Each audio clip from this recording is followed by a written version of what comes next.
Good morning dear students. आज दंड प्रक्रिया संहिता 1973 में हम अध्याय 23 का विस्तार से अध्ययन करेंगे। अध्याय 23 में जांचों और विचारण में साक्ष्य के संबंध में प्रावधान किया गया है। धारा 273 साक्ष्य का अभियुक्त की उपस्थिति में लिया जाना। जब न्यायालय में किसी अभियुक्त का विचारण होता है या किसी अन्य कार्रवाई के अनुक्रम में जब उसका साक्ष्य लिया जाता है तो धारा 73 ये प्रावधान करती है कि ऐसे सारे साक्ष्य अभियुक्त की उपस्थिति में या यदि उसे न्यायालय ने व्यक्तिगत हाजिरी से छूट दे दी है तो उसके प्लीडर की उपस्थिति में लिया जाएगा। अर्थात धारा 273 ये प्रावधान करती है कि प्रत्येक साक्ष्य अभियुक्त की उपस्थिति में लिया जाएगा जब तक कि उसे छूट नहीं दे दी जाती। यदि उसे न्यायालय ने व्यक्तिगत हाजिरी से छूट दे दी है तो समस्त साक्ष्य उसके प्लीडर की उपस्थिति में लिया जाएगा। इसका एक अपवाद है, यदि 18 वर्ष से कम आयु की स्त्री का जिससे बलात्संग या किसी अन्य लैंगिक अपराध के किए जाने का अभिकथन किया गया है, साक्ष्य अभिलिखित किया जाना है, वहाँ न्यायालय यह सुनिश्चित करने के लिए ऐसी स्त्री का अभियुक्त से सामना नहीं हो और साथ ही साथ अभियुक्त की प्रतिपरीक्षा के अधिकार को सुनिश्चित करते हुए समुचित उपाय कर सकेगा। इस संबंध में एक केस लॉ है महाराष्ट्र राज्य बनाम Prafulla V Desai, 2003 criminal law journal 2033 page number है, सुप्रीम कोर्ट। इस मामले में यह भी निर्धारित किया गया कि दंड प्रक्रिया संहिता की धारा 273 व्यक्तिगत उपस्थिति से मुक्ति प्रदान करती है। ऐसे मामलों में वकील की उपस्थिति में साक्ष्य अभिलिखित किया जा सकता है। ऐसी स्थिति में वकील की उपस्थिति ही अभियुक्त की उपस्थिति मानी जाती है।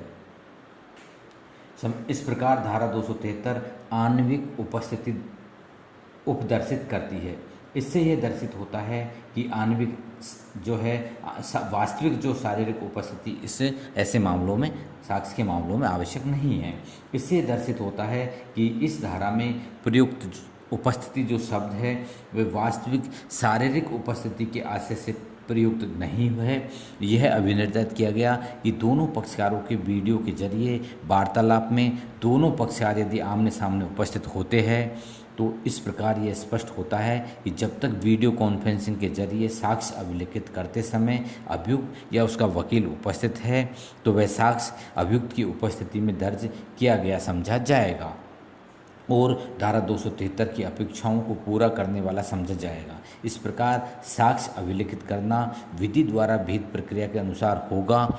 वीडियो कॉन्फ्रेंसिंग में अभियुक्त और उसके वकील साक्षी को स्पष्ट रूप से देख सकते हैं, मानो साक्षी वस्तुतः उनके समक्ष बैठा है। धारा 274 ये प्रावधान करती है समन मामले और जांचों में अभिलेख। मजिस्ट्रेट के समक्ष विचारित सब समन मामलों में धारा 145 से धारा 148 तक की धाराओं के अधीन सब जांचों में और विचारण के अनुक्रम की कार्रवाइयों से भिन्न धारा 446 के अधीन सब कार्रवाइयों में मजिस्ट्रेट साक्षी के साक्ष्य का सारांश न्यायालय की भाषा में तैयार करेगा। परंतु यदि मजिस्ट्रेट ऐसा ज्ञापन स्वयं तैयार करने में असमर्थ है तो वे अपनी असमर्थता के कारणों को अभिलिखित करने के पश्चात ऐसे ज्ञापन को खुले न्यायालय में स्वयं बोलकर लिखित रूप में तैयार करेगा। ऐसे ज्ञापन पर मजिस्ट्रेट हस्ताक्षर करेगा और वह अभिलेख का भाग माना जाएगा।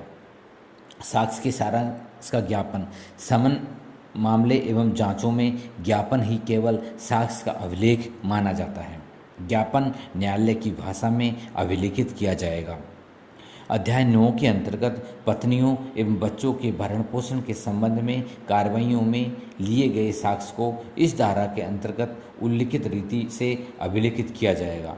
धारा 277 के उपबंध जो साक्ष्य को अभिलिखित करने वाली भाषा से संबंधित है, इस धारा के अंतर्गत तैयार किए गए ज्ञापन के लिए लागू नहीं होंगे। समन मामले और जांचों में अभिलेख के संबंध में एक केस है महाराष्ट्र राज्य बनाम प्रफुल्ल वी देसाई। इस मामले में यह अभिनिर्धारित किया गया कि विज्ञान और तकनीकी अब स्थिति में है कि वीडियो कॉन्फ्रेंसिंग के उपस्कर न्यायालय में लगाए जा सकते हैं, जिसके जरिए साक्ष्य अभिलिखित किया जा सकता है। इस स्थिति में साक्ष्य मजिस्ट्रेट द्वारा अथवा उसके बोलने पर खुले न्यायालय में दर्ज किया जाएगा। यदि ऐसा किया जाता है तो धारा 274 और धारा 275 की अपेक्षाएं पूर्ण रूप से पूरी हो जाएगी। इस पद्धति में फिर भी एक कमी है, चूँकि साक्षी न्यायालय में उपस्थित नहीं होता है, अतः यदि वह स्वयं न्यायालय का अवमान या अवहेलना करता है तो कठिनाइयाँ हो सकती है और तत्काल पता चलता है कि उसने स्वयं अवहेलना किया है। अतः समझदारी के तौर पर खुले न्यायालय में वीडियो कॉन्फ्रेंसिंग के जरिए साक्ष्य तभी लिया जाना चाहिए जब साक्षी ऐसे देश में हो जिसके साथ भारत की प्रत्यर्पण संधि हो और जिसके विधियों के अधीन न्यायालय का अपमान और अवहेलना दंडनीय है। धन्यवाद।